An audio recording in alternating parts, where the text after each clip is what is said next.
Bonjour à tous, vacances terminées, on redémarre. Donc aujourd'hui, comme prévu, on va parler du sac d'évacuation.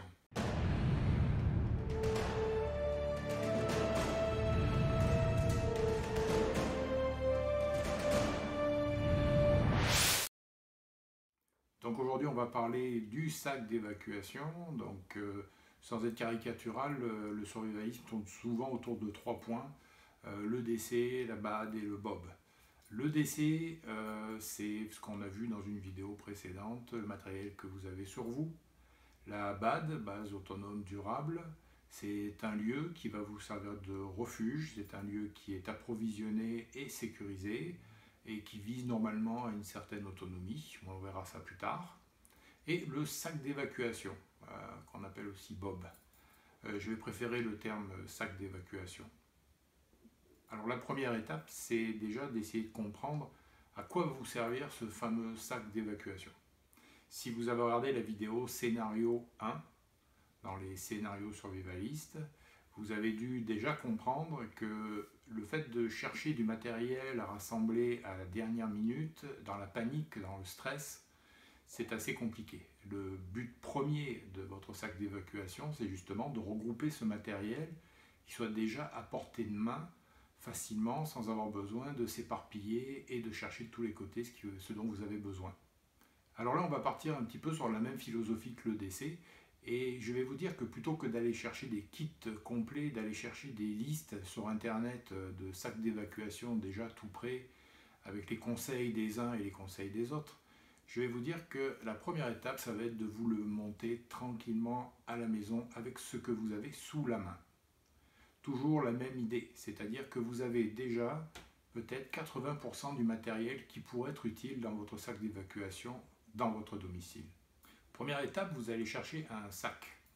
Alors vous pouvez aller acheter un sac à dos sur internet ou dans le magasin, mais vous pouvez aussi simplement chercher chez vous et vous allez voir, vous avez sûrement déjà des sacs à dos qui pourraient tout à fait faire office de sac d'évacuation dans un premier temps. C'est pour ça que certains sacs, comme ce petit sac pliable, qui m'a servi pendant un certain temps, il y a longtemps, de sac d'évacuation, peut être un élément intéressant. Ou un simple petit sac de sport peut aussi être un très bon début pour commencer à monter votre sac d'évacuation, ou un sac un petit peu plus gros, qui a un petit peu plus de contenance et un peu plus de confort de port aussi. Alors point important, certains vont avoir envie d'aller chercher des sacs à dos camouflés avec des couleurs militaires dessus, avec parfois même des petits blasons, l'armée, des drapeaux, etc. On développera ça un petit peu plus tard dans une autre vidéo, mais c'est ce qu'on va appeler la technique de l'homme gris. Mais pour l'instant, simplement pour vous donner une vague notion, qu'est-ce qui attire le plus votre convoitise entre cette personne et cette personne? C'est évident que vous allez vous dire qu'auprès de celui qui a un aspect militaire, de survivaliste suréquipé, vous allez sûrement trouver du matériel beaucoup plus intéressant que cette personne qui vit dans la rue. Alors on va appliquer à peu près le même principe, c'est-à-dire qu'on ne va pas chercher à avoir quelque chose qui signale à tout le monde que nous avons un équipement particulier et que nous pourrions être une proie intéressante. Alors ce sac, maintenant, qu'est-ce que vous allez mettre dedans? Eh bien, comme vous l'avez vu dans la vidéo scénario 1, le problème majeur qui va se poser à vous, ça va être de regrouper du matériel dans un temps record. Alors, étant donné que vous ne savez pas aujourd'hui quelle est la situation à laquelle vous pourriez être confronté, vous allez rassembler tous les objets qui pourraient être utiles à un seul endroit, et au moment d'agir, au moment de partir, au moment d'évacuer, vous allez attraper ce sac qui va contenir des objets qui seront utiles et forcément certains qui ne le seront pas par rapport à la situation vécue. C'est un petit peu la même chose qu'un atelier où vous avez tous vos outils de rangée. Vous ne vous rendez pas à l'atelier à chaque fois pour utiliser tous les outils. Mais quand vous cherchez un outil, vous savez qu'il est à cet endroit-là. Le sac d'évacuation, c'est à peu près la même chose. C'est votre caisse à outils de survie. Vous allez partir avec votre sac. Dedans, il y a des objets qui ne servent à rien, qui vont ne servir à rien par rapport à l'événement vécu, mais une multitude d'objets à côté qui, eux, vont vous permettre d'augmenter votre niveau de confort, voire peut-être même d'assurer votre survie. Donc une fois que vous aurez mieux déterminé vos besoins, vous allez pouvoir acheter un sac, non plus pour acheter un sac, mais un sac qui correspond exactement au volume que vous devez transporter, avec le poids que vous êtes capable de porter. Pour exemple, voici mon sac d'évacuation.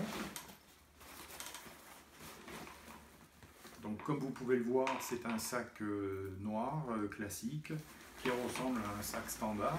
Maintenant, certains éléments dessus vous laissent pressentir qu'il s'agit plus d'un sac d'évacuation qu'un sac pour aller faire du basket. Évidemment, ce qui est dessus peut s'enlever, comme le couteau qui est ici. Le seul point qui le caractérise un petit peu ici comme un sac d'évacuation, c'est cette croix qui se trouve sur la partie médicale, c'est-à-dire le kit médical qui est ici. Mais c'est un petit velcro qui peut s'enlever facilement et donc rendre encore plus anonyme possible le sac. À l'arrière, vous allez trouver un système que j'aime beaucoup, c'est le système MOLLE, c'est-à-dire que ce sont des passants qui vont vous permettre de venir fixer de façon très efficace et très sécuritaire des pochettes supplémentaires. En l'absence de ces pochettes, le sac ressemble à un sac classique, un sac de ville que tout le monde peut avoir sur soi. Point important pour le sac à dos, une certaine rigidité de la partie dorsale, comme vous pouvez le voir ici. Il y a une certaine tenue qui augmente grandement le confort. Important également la ceinture abdominale qui se trouve ici, qui va vous permettre de déporter le poids du sac vers vos hanches et faciliter donc le transport sur des distances un petit peu plus longues. Alors je voudrais revenir sur ce mythe de l'évacuation qui doit se faire à la seconde, comme ça, où on attrape le sac et on part en courant de la maison.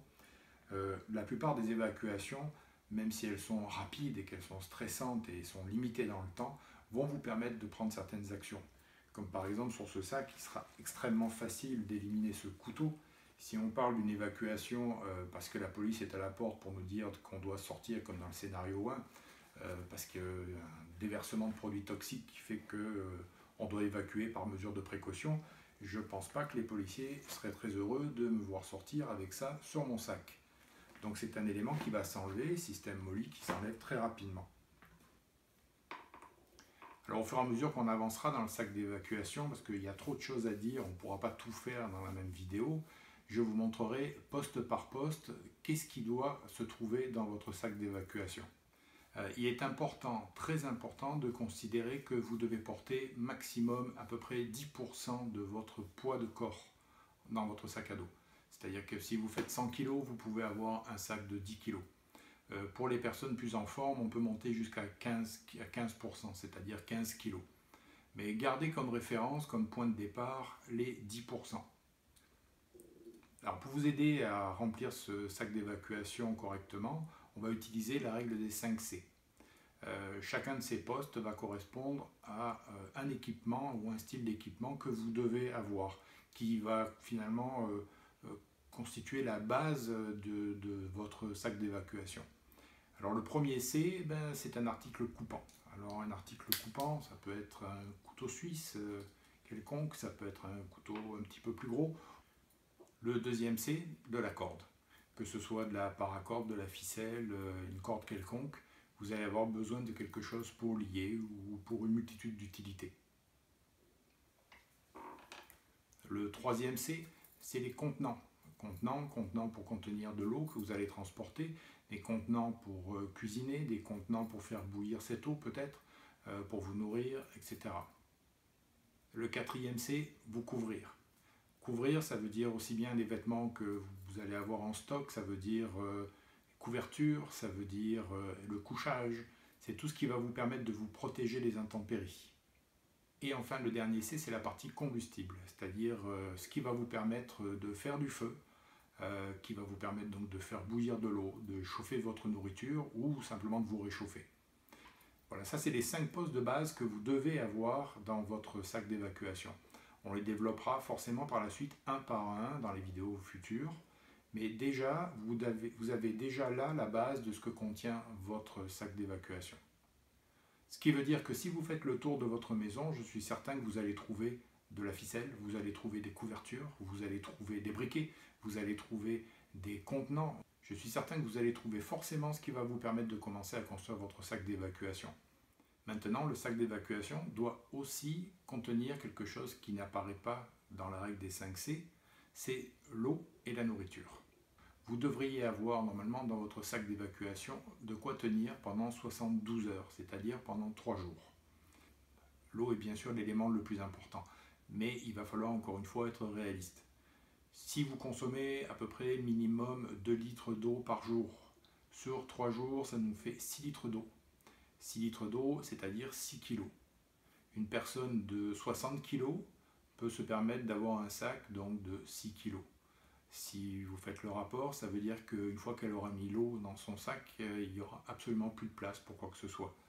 Dans ma situation, j'ai opté pour 3 litres d'eau dans le sac d'évacuation, mais j'ai à disposition dans ce même sac un certain nombre de comprimés qui permettent justement de purifier de l'eau. J'ai du matériel pour filtrer, donc je serai capable de récupérer de l'eau assez facilement. Même problème pour la nourriture, si vous amenez de la nourriture, de quoi faire les repas nécessaires sur 3 jours, vous allez voir que vous allez remplir votre sac très vite et atteindre le point maximum très rapidement.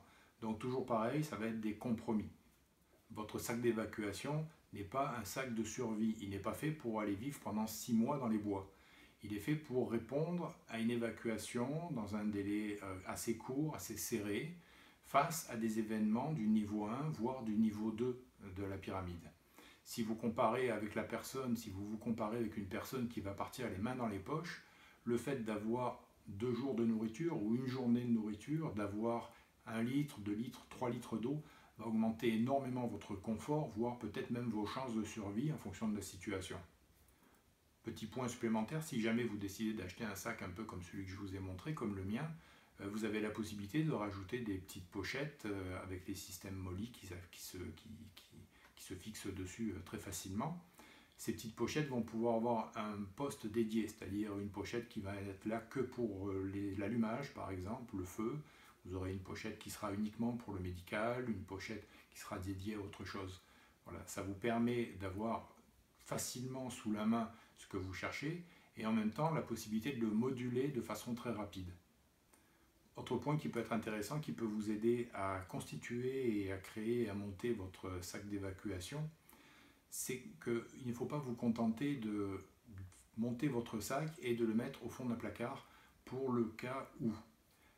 Il est bon que votre sac sorte régulièrement, c'est-à-dire que votre sac, vous devriez être capable de pouvoir l'amener en pique-nique, de l'amener en camping, de l'amener quand vous sortez de chez vous, direction les bois, direction la campagne, direction le bord de mer.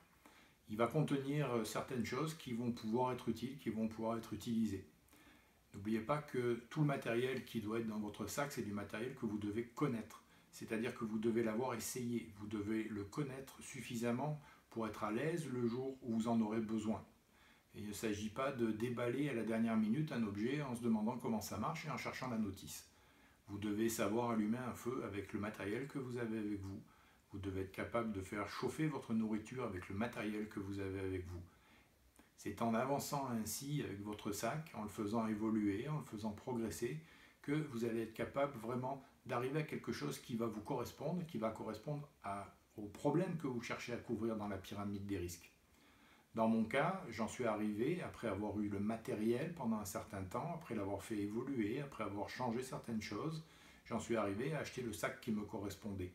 Ce n'est pas le sac qui m'a dit ce que je pouvais mettre dedans, c'est moi qui ai choisi le sac en fonction de ce que j'avais à y mettre. C'est pour ça que je me retrouve avec un sac qui fait à peu près 40 litres, qui est un système Molly, sac tactique, mais noir, donc discret, et qui passe inaperçu dans la vie de tous les jours. Je vous conseille fortement de vous orienter vers cette solution-là, c'est-à-dire de commencer à faire le tour chez vous, de ce qui pourrait vous permettre de combler les différents postes de la règle des 5 C. Une fois que vous aurez rassemblé ces objets sans avoir rien acheté, vous allez déjà être capable de monter votre premier sac d'évacuation dans un petit sac à dos qui traîne sûrement chez vous. Au fur et à mesure que vous allez le faire évoluer, que vous allez voir ce qui manque, vous allez voir ce que vous devez rajouter ou peut-être acheter, vous allez finir par avoir exactement le volume qui correspond à votre besoin. Et à partir de là, il vous restera à déterminer quel est le sac qui pourra contenir tout ça, tout en étant confortable et en étant discret. Voilà qui conclut un peu la première vidéo sur le sac d'évacuation.